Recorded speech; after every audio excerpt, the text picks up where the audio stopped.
yesterday. Pwede tayo yung Green Hills. Meet natin si Ate Nix. May lunch date kami. Tagal na namin hindi nagkikita. Last kita namin nung sa Makati Med pa, nung binisita niya. Wala pa din yung result ng MRI ko dun sa right leg ko. Kasi sumasakit pa din siya kasi hindi nawawala yung sakit unless lagyan ko ng patch. Tapos may binigay sa akin naggamot for pain. Recock siya. Sobrang lakas kasi ng tama nun. Kaya ayokong uminom. Kasi alam niya naman lahat ng gamot nakakasira ng kidney.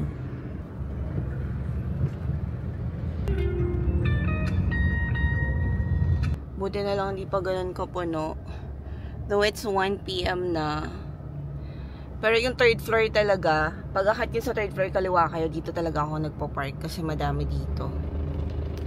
Anyways, ayan. So, imimit natin si Ate Nix sa may Starbucks. Ganyan na lang. Paper. DJ on. Ganyan na lang.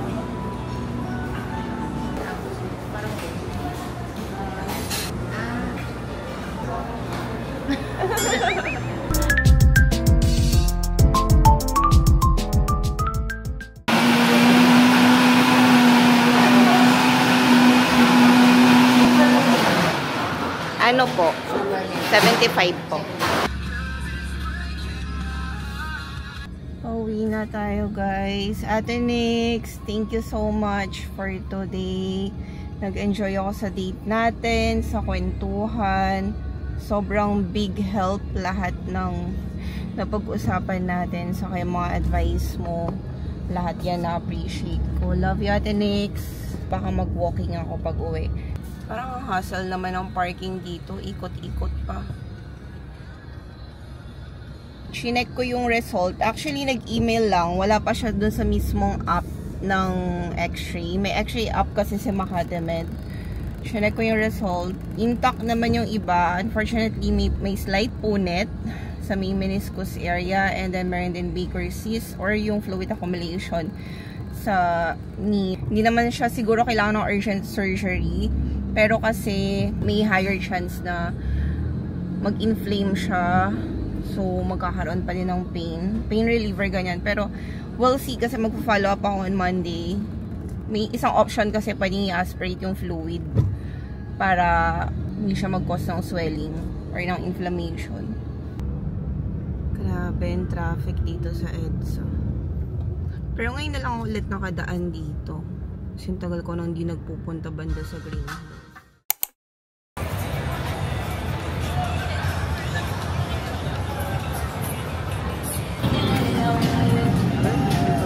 Oo. Check na natin.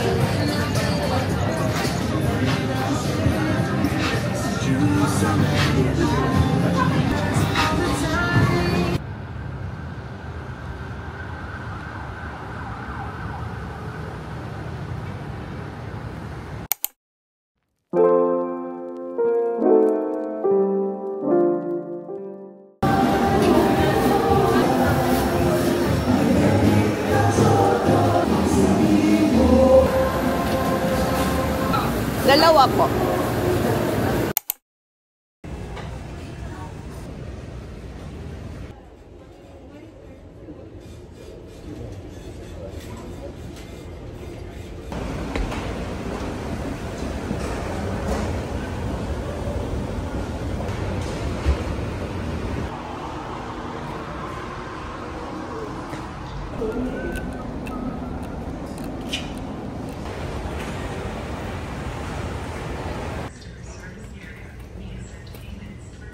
So, aside from the tumbler, nag-claim na ako ng planner.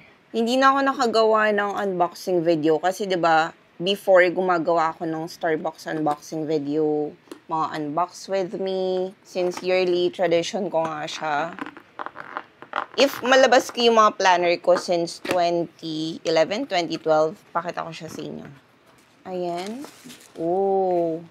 Nice yung pouch niya kasi hindi siya ganun ka-bulky. As in, parang notebook size lang siya. Yung last time kasi, yung pouch niya medyo malaki. Saka sa totoo lang, every time may mga planner ako from Starbucks na may kasamang pouch, bihira ko siyang dalhin.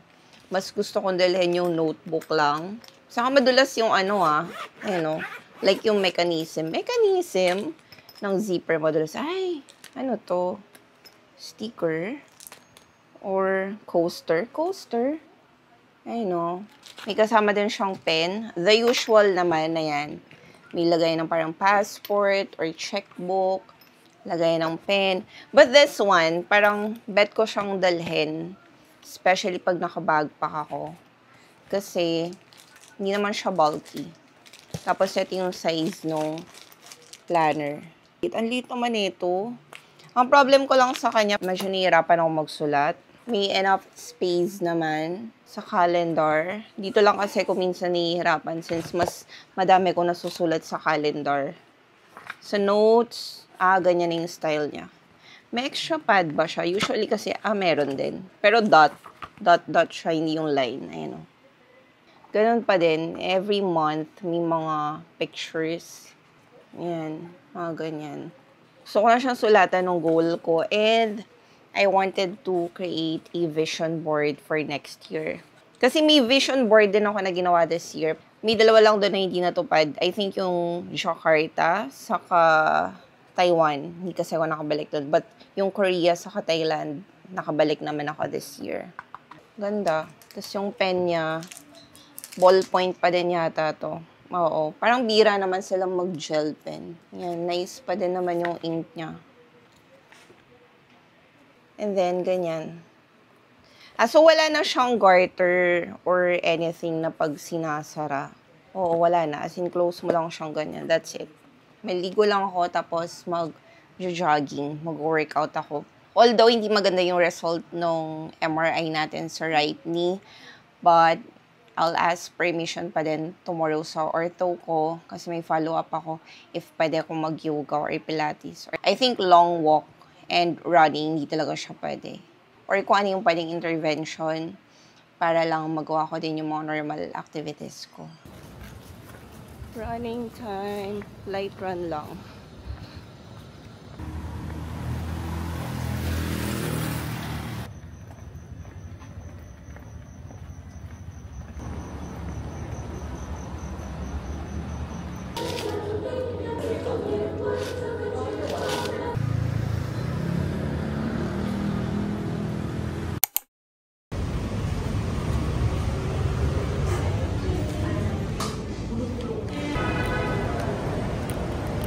So, nag-barista drink kami, ristretto shots, and no water. Hindi siya brevet, non-fat milk lang.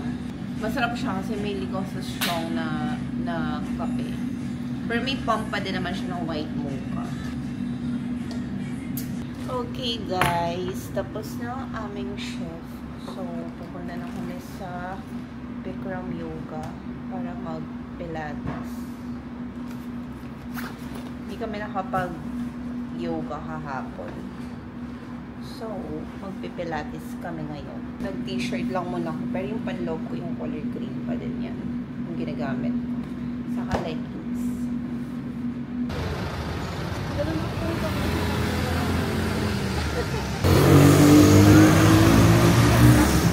Papunta na kami sa Pilates class. Almost 7 p.m. na. Pero usually 40 minutes lang yung Pilates. 40 minutes or 1 hour. Mas mabilis siya kasi sa yoga. Dito lang to sa May de la Costa. So, nilakad lang namin from Makati Med.